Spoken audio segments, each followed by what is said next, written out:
Sida Fa maa ngi lay nuyu. maa ngi lay fay Serigne Ahmed. naka ngeen def mbaa na ngi ci jàmm. ngi sant yàlla bu baax. maa ngi nuyu mbokk yëpp. di leen ziar di souhaiter ne que ñëpp ñu ngi ci jàmm. te yal na jàmm yàgg ci dëkk bi.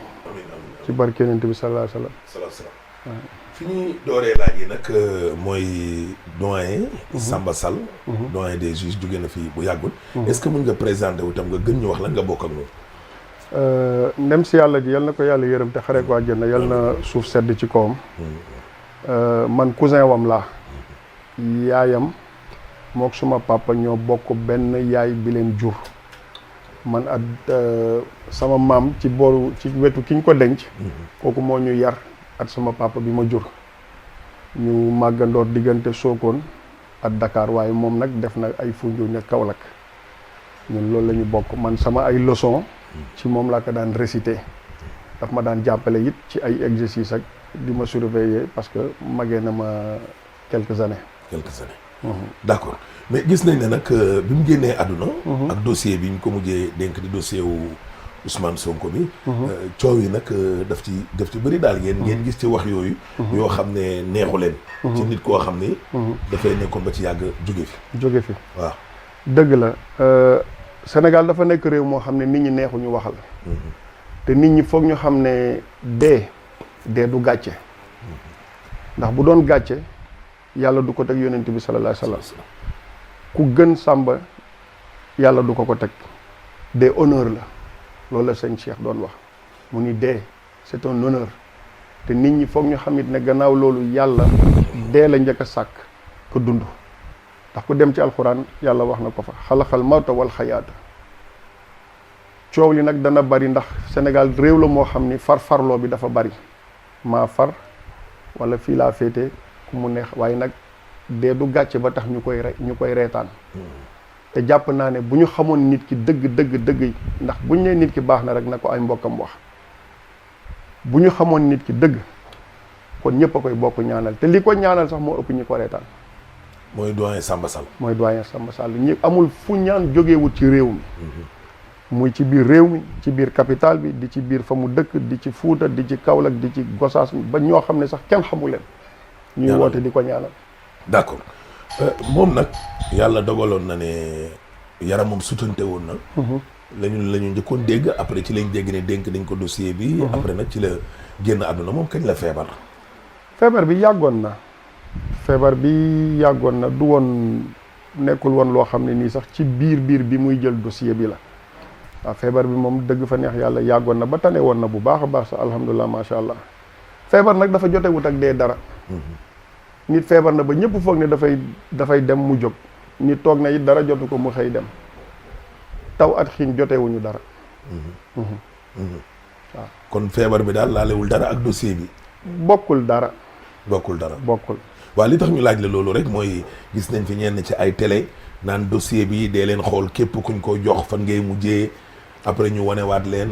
loolu xam nga en tant que ay bokkam waaw. Sénégal dafa nekk réew moo xam ni ñoom dama jàpp ne ñoom am na ci ñoo xam ne pour ñoom dañoo coup d'état yàlla jël place am man loolu laa gëm. dossier bi dafa mystique dossier bi c'est pas mystique et tout ça là yooyu c'est du cinéma en toute sincérité c'est du cinéma parce que li tax ma ni c'est du cinéma. bu fekkee ne ni dossier bi dafa mystique ba mystique comme ñoom niñ koy waxee niñ koy maanaam. ñu koy ngandalee daal. waaw image bi ñu koy jox. waaw mais kon kay kii ndey mbili bi nañ ko fi jëlee. ki taxaw accusé diw ne daf ma def lii ba tax coow li yëpp am ndax c'est de cause à effet bu ko accusé wutoon kon coow li du am. waaw léegi pourquoi kooku mu ngi fi ba léegi pourquoi le mystique ne l'a pas atteint. man loolu laa gëm. d'accord loolu nga gëm ñu des nag ci dossier bi. doon nga wax ne doyen Samba Sall feebaroon na xawoon na sax tane laalewul dara. waaye gis nañ ne joxoon nañ ko beneen juge. kooku nag communiqué bi ñu liir ci journaux yi ñin dëkk ñoo moom mooy ne ginnaaw ba ma waxtaanee ak samay mbokk sama soxna samay xamel daal ñoo ma ne lii ak lii mu bàyyi. yéen ngeen gis seen mbokk di doyen Samba Sall yaramun bi sutante woon. muy jëli dossier bi xanaa waxoo leen woon ak moom dara. wax nañu at moom ku nekk wax na suma papa bi ko yar mbokk yi amul kenn ku ko woowut. mbokk yi toute la famille amul kenn ku woowut ne ko na bàyyi dossier bi. na jël dossier bi mu bàyyi. ñëpp a ko wax man mii di wax ak yow. woo naa ko te laataa ma koy woo sax suma papa bi ko yar woo na ko ne ko Samba musuma la sant nga bax musuma la sant nga bañ lépp lu ma la mus a wax rek defal nga ma ko jëlal dossier bi nga ne leen nga wax sa médecin mu bindal la un certificat médical nga ni leen da nga tawat nga jébbal leen seen dossier nga génn ci ndax da nga am ay mbokk da nga am njaboot. Il ne l'a pas répondu. ah tontuwu ko. tontuwu ko bi ma ko jotee ma wax ak moom mu xamal ma ne ma gor du daw mu ni ma bul tiit surtout man fay du am lu muy tiit ma ni ko dëgg la mu ni ma gor du daw man gor laa mënuma nekk doyen des juges ñu ëlbatiku jox ma dossier bi ma di ko daw un commandant mënul nekk ci bateau bi nekk en danger muy tëb le premier donc dafa nekk nit koo xam ne nit ñi moo tax ñiy reetaan xamuñu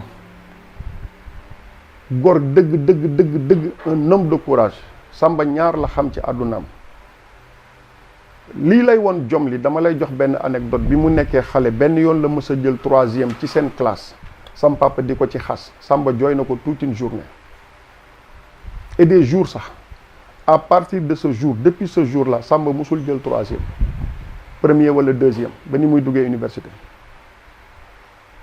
notam yi yëpp a ngi ci sama archive bu papa yi donc kooku maanaam mun nañ wax ne c'est maanaam nitu jom la par excellence Samba doo xam lu ko naqari doo xam lu ko neex il n'a pas voulu. mais pourquoi yéen lan moo leen animé woon ba ngeen ne ko bu leen jël dossier bi da ngeen a ragaloon wala da ngeen jàpp ne dossier bi politique rek la wala injustice daf ci am. wala da ngeen a ragaloon mystique comme ni ko ñenn ñi di waxe non xam nga mystique tout le monde est mystique tout le monde peut être mystique ku nekk ak lim ko jaral waaye dafa am foo xam ne àdduna bu ñu fa tolloo dañuy bàyyi lépp ci loxo yàlla li taxoon ñu ko doon wax rek c'était pour maanaam dara bañ ko cee fekk pour maanaam tamit la sécurité de la famille parce que un état quel qu'elle soit n'a pas d'amis ils ont que des intérêts te Jacques Chirac dafa mus a wax benn wax mu ni la démocratie s'arrête là où commence la raison d'État donc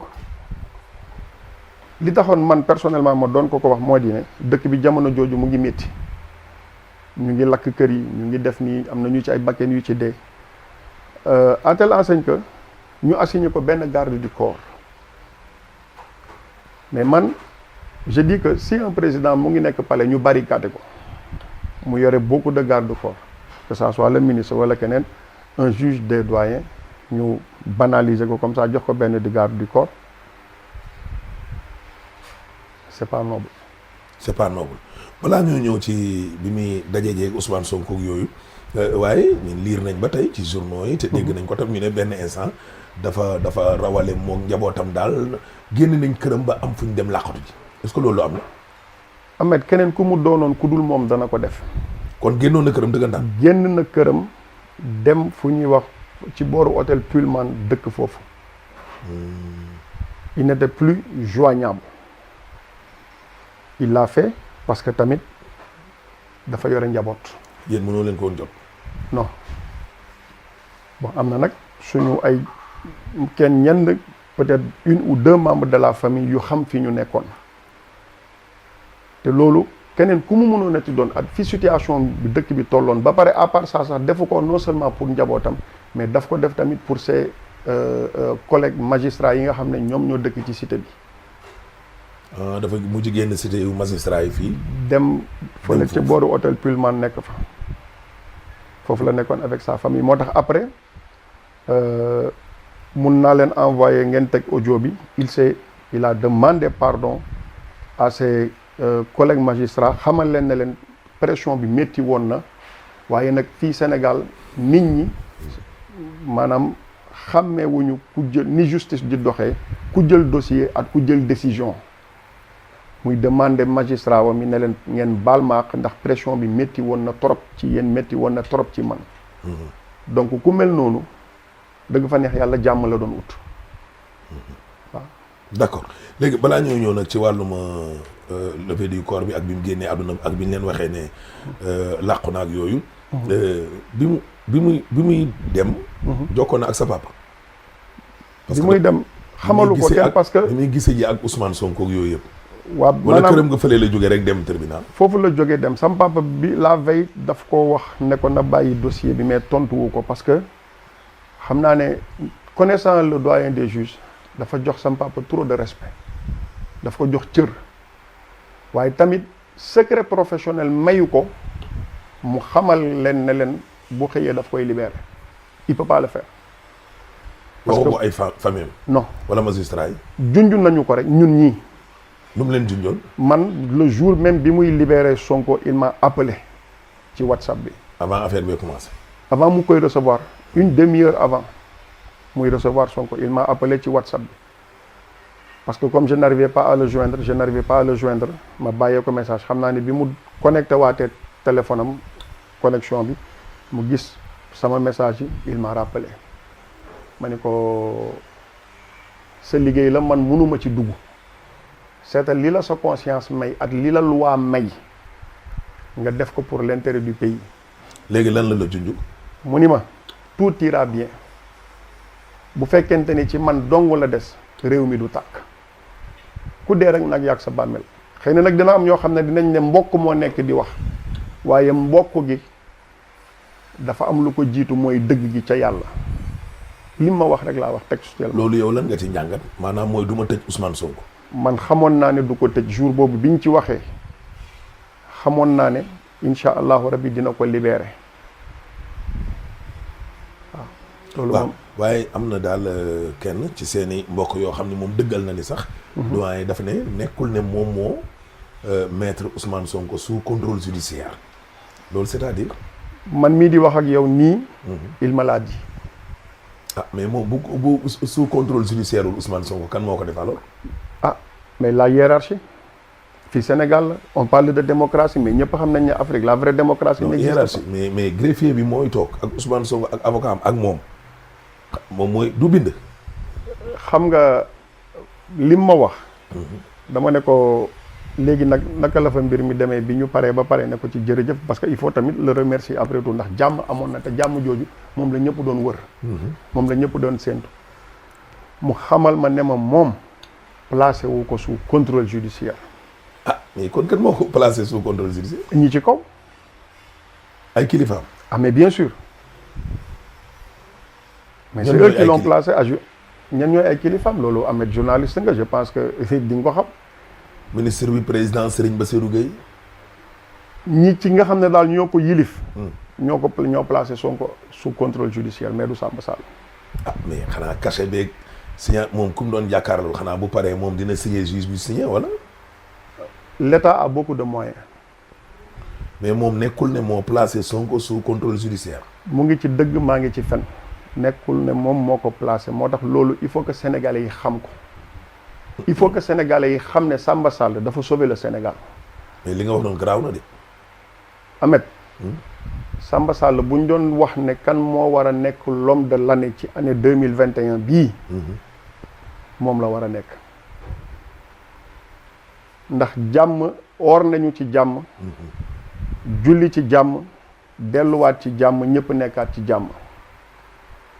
gannaaw yàlla du procureur du président du keneen du sëriñ du kenn c'est lui. Samba Sall il est mort dignement ndax il s'est sacrifié ndax xamoon na li ko ci mën a fekk. mais kon yéen mbokk yi daal da ngeen jàpp ne décision bi Samba Sall waroon a def Ousmane Sonko defu ko maanaam fekkiwul ay kilifaam dañ ko doon dicté. non Samba moom kenn mënu ko teg pression Samba Sall bi ma xam man xanaa mu changé ci diggante bi. ah ñu doon gis ñu ne Sonko moom defaraloon nañ ko cellule lépp wala. mais xam nga waxoon nañ fi parce que fii moom c'est un pays de waxoon nañ fi wala dégg naa.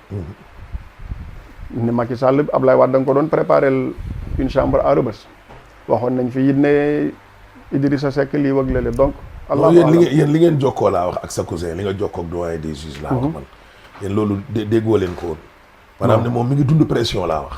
mais pression bu métti Samba pression bi mu doon dund doomu aadama antanu ko. bu jógee ci nguur gi. partout.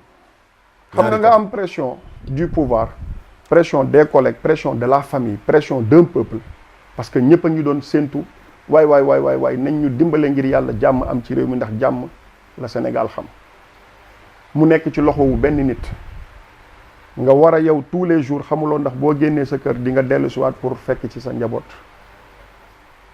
dafa métti rawatina nag ci réew moo xam ne nii on vit dans un pays boo xam ne nii c'est un pays où il y a pénurie de discipline nit ñi dañuy génn di wax lu leen neex sans même savoir la personne bi ñuy waxal kan la. Samba Sall dem na ba wax ay mbokkam. ne leen daal moom nguur gi sax la gën a ragal à 90% que l'autre camp loolu dëgg la. il me l'a confirmé. yow mii man mii di wax ak yow il me l'a confirmé man ñaanuma ku dul Samba Sall sax du ma wax ci moom lu dul dëgg muy dund ak muy dee. mu ne benn instant nguur gi la gënoon a ragal sax. il m'a fait savoir que ni. moom il a beaucoup plus peur. de l'État que du camp de Sonko. Parce qu'un État est trop puissant et ils ont trop de moyens. ñu ciy waxtaan di ci waxtaan bay dugg ci le cas de commissaire divisionnaire boobu ñu fi reyoon au temps Cheikh Sadibou dañu retrouvé woon la comme au Mamel ak maître Babacar Seye ba ma sax ma ko ci dox d'autres exemples ne ko am na fi sax au Maroc le cas de Ben Barka bi ko Assane II di faagaagal reyee wuñ ko biir Maroc ñu ngi ko reyee en France ñu waxtaan ci sax ba ma joxaat ko sax beneen exemple bu princesse Diana ñu ngi ko reyee ci pont de l'Alma en France ba léegi personne kenn waxu ci dara. kon bu ma déggee sax daal mooy yéen maanaam seetaloo leen nguur gi ci DM gi à 100%. loolu moom du ma ci dugg sëñ Ahmed yàlla rek a xam parce que dafa am benn affaire bu ma gëm. boo demee ci alxuraan. nga jàng suratul Luqman nekkul woon yonent mais yàlla daf ko joxoon sagesse. bi muy conseiller son fils. daf ne ko yaa bunaaya yow sama doom. innaha in taku maanaam lépp loo xam ne nii rek yàlla doomu aadama def na ko lu toll sax ni grain de moutarde. nga jël ko nëbb ko ci suufu roche bu keroog yomal xiyaame yàlla dina ko feeñal. kon ngeen gédd àddunaam bi daal da ngeen teg lépp ci loxo yàlla. dañ teg lépp ci loxo yàlla ba ñu ci am lu ñu leer. mais yéen daal pour yéen kon maanaam ni ngeen expliqué nii mooy dégg naturelul à 100%. loolu moom déggoo li ma la wax ba bés pëncaa ba ñu teg li ñuy wax écran géant. ba lépp génn ci lañ koy mun a xam. mais yéen yor ngeen ay bagages. nañu ko mun a enquête. non xam nga enquête moom di nga laaj kii laaj kële waaye xëy na am na foo xam ne boo fa àggee. mooy li ma la wax rek tu es obligé nga taxaw. parce que da ngay xeex ak ñoo xam ne vous avez pas les mêmes moyens. waaw d'accord mais dafa am yoo xam ni dafa feeñ ci génn àddunaam bi ak yoo xam ne tamit biñ koy waajal ak yooyu loolu tamit naqari leen ma jox la exemple. levée du corps bi. waaw hôpital ñëpp riir dem wutali fa. ñu ñëw fekk leen fa ne leen jël leen seen néew dem levée du corps amul. waaw ñoom dañ préparé woon levée du corps au dernier moment ñu ni non levée du corps du am parce que l'excuse bi ñu jox moo di affaire Covid bi mais pour man loolu c'est du cinéma parce que du un citoyen lambda moo dee on parle du doyen des juges un citoyen lambda n'importe qui deewut vous comprenez ce qui fait que ku mel noonu bu deewee je pense que avec il mérite dañ ko war a accompagner avec tous les honneurs yi moom li nga xam ne moom la mérité il faut rendre à César ce qui appartient à César. mais gouvernement am na ñu ñëwoon am na ñu jotoon ñëw. gisuñu leen. kenn ñëwul. gisuñu leen. Macky Sall fan la nekk du palais de la justice. waaw hôpital principal fan la nekk. palais de la république ak hôpital benn la de. benn la d'accord pourquoi il ne s'est pas déplacé ñu rendre ko honneur. kon bi mu feebaree itam seetiwu ko. yëguma ko bi mu deewee it ñëwul daa jaale suñu. te loolu boobu léegi ñëwagul. xam nga on vit dans un pays boo xam ne nii il faut dire les choses telles qu'elles sont ñun amuñu njiit on n'a pas des chefs d'État ici en Afrique.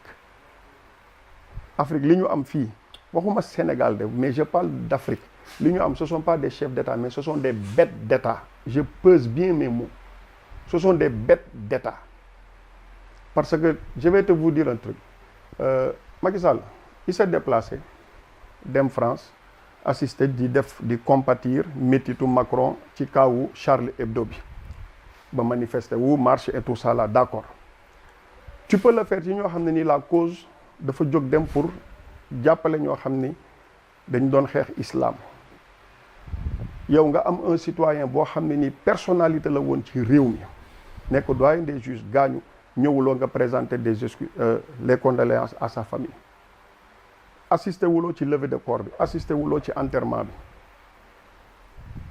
peut-être que il a ses raisons. mais yónni na ab délégation bu jóge ci gouvernement mais quelle délégation ministre bi il est venu une semaine après. ministre de la justice bi bu muy ñëw ci levée du corps bi boobu fekk na ambulance baa ngi génn. personne n'était là-bas pour defal sax la famille toppatoo leen kayit yi comme au niveau de l'ambulance dem au niveau de la gouvernance yooyu yëpp defuñu ko yooyu yëpp famille yi ñoo ko def suma benn jarbaat moo ko def. mais biñ demee Sokone autorité yi ñëwoon nañ mais ses collègues ñoom Bassirou Gueye ak yooyu surtout le procureur de la République. un autre lâche. déedéet waaw. kan Bassirou Gueye. Bassirou Gueye mu ngi may dégg man li may wax ci télévision laay wax c'est un lâche da nga may demander le pourquoi. pourquoi. Samba Sall feebar na camarade de promotion wu Bassirou Gueye la pourquoi il n'est pas allé le rendre visite à l'hôpital xam nga excuse Covid c'est bien beau mais fi ñu bëggoon dem ñu ngi fay dem Macky Sall toogu fi devant le commun des mortels di organiser anniversaire am calculer woon nañ Covid bi Youssou Ndour defu fi concert créé wuñ fi làmb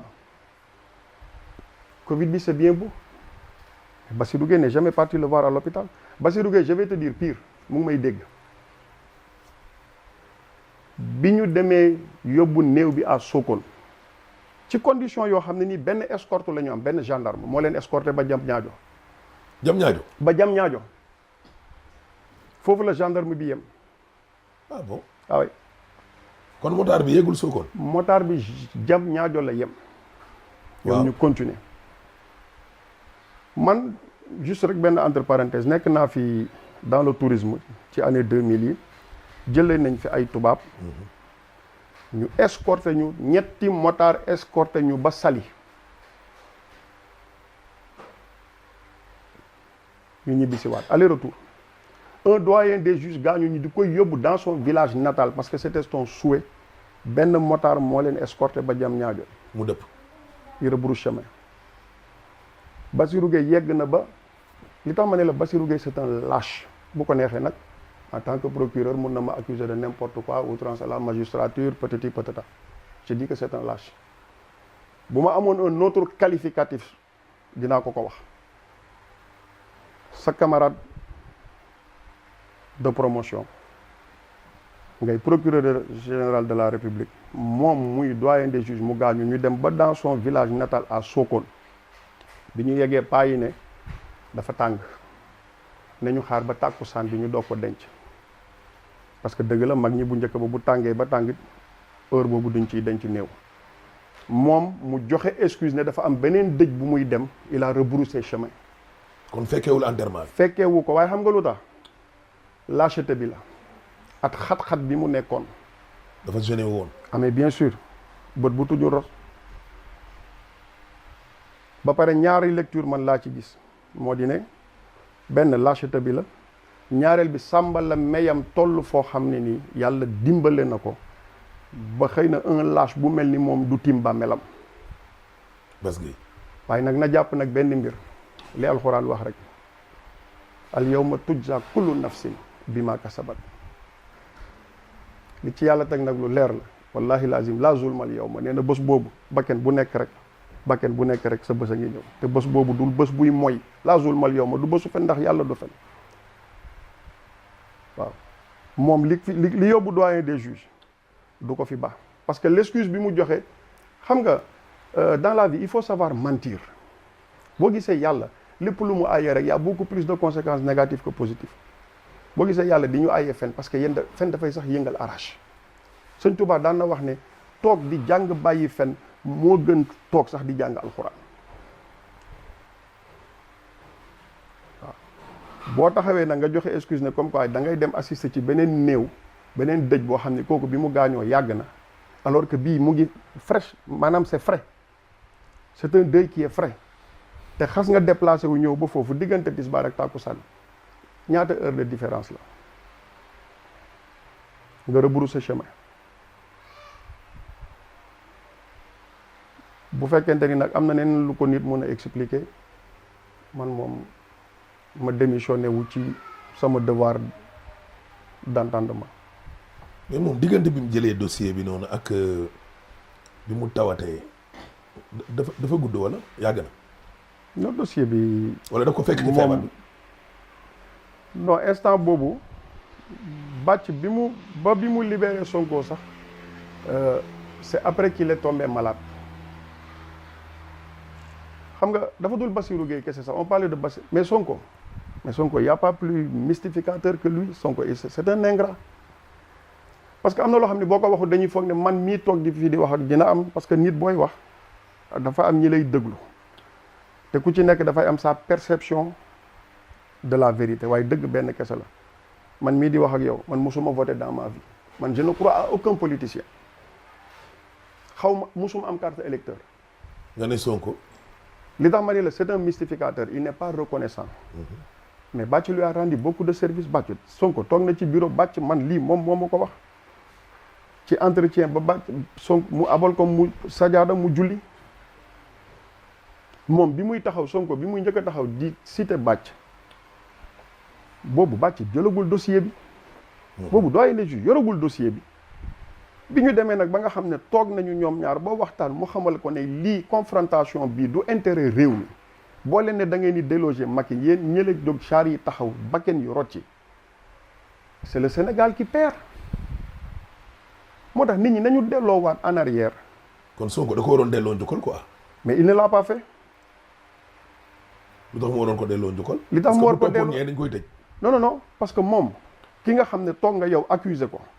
tudd ko ci loo xam ne moom yoragul dossier bi loxoom takku ci nga dem ba ci biir ba gis ne kii jugement bi ma amoon ci moom dafa ute avec la réalité avec la personne bi may waxal mu libéré la moo tax bi mu génnee le même jour le 8 avril boobu bi mu génnee ba dem di wax il n'a pas cité Samba Sall dafa ne Macky Sall Malick Sall Bassirou Gueye léegi lu tax mu seppi ci Samba Sall. est-ce que newul lim fi jógee tax. déedéet boobu jógewu fi. boobu c'est le jour bi ñu libéré Sonko Aïdara le jour bi ñu libéré Sonko le 8 avril boobu. lu tax bi yoon tuddul kii Samba. waaw. est-ce que dafa am lu xewoon ci bureau bi lu Sonko waxul. mais li ko guidé ci discours am bi. maanaam ni ko. Samba traité ni ko Samba sermonné ramené ko à la réalité xamal leen ne leen nañ leen lutter pour le pays. c'est ce qui l'a fait changer moo tax mu am beneen gis-gis ci nit ki. moo xam ne Samba mi maanaam li ko nit ñi di waxal ak moom boobu. waaw li nit ñi di wax avec la réalité moom li mu constaté c'est pas pareil. d'ailleurs un de ses avocats wax na ko. d'accord léegi donc delloowaat leen nga baal ma rek delloowaat leen en arrière ngeen déglu discours Sonko bi le jour bi mu génnee bi muy wax il n'a pas prononcé le nom de Samba. premièrement li tax ma ni la Sonko il n'est pas reconnaissant bi Samba deewee. am na benn mu ngi def benn ci discours am yi parce que les politiciens ils sont tous pareils c'est du pareil au même seen intérêt rek moo leen fi nekkal intérêt réew mi ñuy wax nii nekkaluñ fi réew mi seen propre intérêt lañ fi nekkal donc moom bi muy wax mu ngi wax ne waa am na ku yore woon dossier bi nekkatu fi yal na ko yàlla yërëm mais ki yore woon dossier bi il a un nom il avait un statut wala rëy na rëy boo xam ne wala iñaan na iñaan boo xam ne mënu ko prononcer. wala bu ko waxee il va perdre sa langue. moo tax ma ni la non à part que c'est un mystificateur man je ne suis pas là pour juger les gens wala di leen coller yenn étiquettes yi mais li ma constaté laa wax parce que ñàkk reconnaissance mënul weesu loolu. d'accord 5 minutes moom moo ci des. doyen des juges nag ci bi ñu leen gisee ak léegi li ngeen ñu expliqué mooy ku bëggoon njaboot la te ku baax la par rapport rek. mbax na bi ko yenn sénégalais yi solal ndax position. gis nga tey jii nii Ahmed boo leen génnoon gis maçon yi ko doon liggéeyal wala gis ñi ko doon tere ñi nga xam ne Samba bu ñëwaan toog fii ngeen toog ci suuf lay toog. c'était un gars bi nga xam ne c'était un rassembleur xale du bëggu nit ku bon Samba fu mu mus a dem rek xale yi dañ ko bëgg xale. nitu seytaane xale du la bëgg loolu moom yaqin la koo xam ne nag bu jógaan sax bu koñ ba bu fa daan dem sax dafay gaare otoom fu sori dox këroo kër mu dugg fa képp kuy mbokk da nga ko seedeel la même chose man mii di wax ak yow tuddee naa ko doom bu bonoon duma ko tuddee mais nit ñi nag xamuñu kan mooy Samba Sall waaye booy wër ku baax ba romb ko doo ko gisati. jabaram ak doomam yi ak yéen ñi ko gën a jege bi affaire bi maanaam bi mu génnee àdduna lan ngeen dund keroog. métit xam nga toog nekk ci sa kër nga bàyyi ay seex yu ndaw yoo xam ne dañ leen miinoon foo toog ñu ngi foo sa kaw yéeg fii épaule fii si sa kaw mbagg yi ndeysaan bëre këpp nga yeewu suba teel ci ay xale yu ndaw ñu ne la yaay ñuy wër seen papa ci biir kër gi dafa métti ça fait mal jabaram moom rek la xam ba fii may wax ak yow nii boo demoon léegi seeti ko yaa ngi ko fekk fi mu ngi sëgg di jooy nekk nag nit ku jullite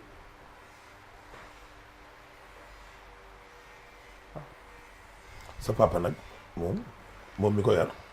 suma papa parce que moom nee nañ ay waajuram dañoo teel a moom dafa teel a njirim. Samba Sall sa papa yar ko. dafa teel a perte ay parents am mun naa wax sax ne daanaka xamul papaam donc suma maam moo ko yar ak suma papa ñu dugal ko école à Sokone. Samba Sall il faut aller ngeen laaj ko xaritam yi nga xam ne ñoom la màggandoor ku mel ni ñoom Moustapha Dieng ñoom Moustapha Meng ñoom Mohamed ñooñu ñoo xam Samba Sall. kàddu gu mujj gi lan nga doon dénk sénégalais rek. sénégalais yi li ma leen di dënk nañu def attention. te xam ne bakken jóge na fi ay bakken rot nañu te nañ bàyyi xel am na bakken yoo xam ne waruñu rot ci réew bu fa rotee rek problème dana am. waaw nañu bàyyi xel xool bu baax fi ñuy teg seen tànk te nañu seet liy intérêt réew mi ki ñu yaakaar ne moo yore intérêt réew mi wala boog am nañ ci moom njortu gu rafet ñu jéem ko jiital. D'accord kon Siteu Tafa Niang merci beaucoup. jërëjëf.